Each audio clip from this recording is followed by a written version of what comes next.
Assalamualaikum warahmatullahi wabarakatuh. Anak-anak, pada pertemuan kali ini Ibu akan menjelaskan tentang bagaimana sih mekanisme pencatatan transaksi pada akun atau persamaan akuntansi.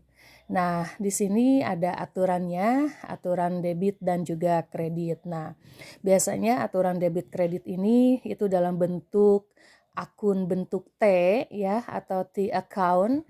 Jadi di sini seperti huruf T gitu, seperti ini. Nah, untuk yang sebelah sisi kiri ini adalah untuk debit. Sedangkan untuk sisi sebelah kanan ini adalah untuk kredit.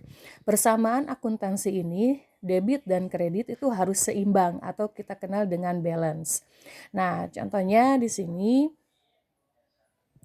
untuk aturan debit dan kreditnya, jadi pengaruh transaksi keuangan terhadap persamaan akuntansi, untuk aset atau aktiva jika bertambah maka dicatat di debit. Sedangkan jika aset itu berkurang atau mengalami penurunan maka dicatat di kredit. Sedangkan untuk kewajiban atau liabilitas, jika kewajiban atau utang mengalami penurunan maka dicatat di debit.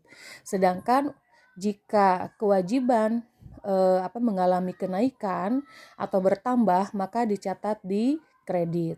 Kemudian untuk ekuitas atau modal, jika menurun atau berkurang maka dicatat di debit. Sedangkan jika mengalami kenaikan atau pertambahan maka dicatat di kredit. Kemudian untuk pendapatan, jika pendapatannya menurun maka dicatat di debit. Sedangkan jika pendapatannya itu mengalami kenaikan atau pertambahan maka dicatat di kredit. Kemudian untuk beban itu jika bertambah atau mengalami kenaikan maka dicatat di debit. Sedangkan jika mengalami penurunan atau berkurang maka beban itu ditulis di kredit. Jadi simpelnya seperti ini. Untuk aktiva jika bertambah di debit dan berkurang di kredit. Kemudian untuk utang jika berkurang itu di debit, bertambah di kredit. Kemudian untuk ekuitas jika berkurang maka ditulis di debit, sedangkan jika bertambah ditulis di kredit. Kemudian untuk pendapatan jika berkurang di debit dan bertambah di kredit.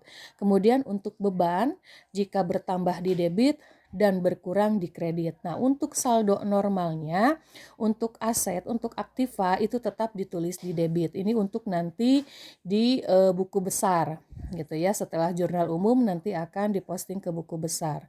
Kemudian untuk utang itu saldo normalnya tetap ditulis di kredit.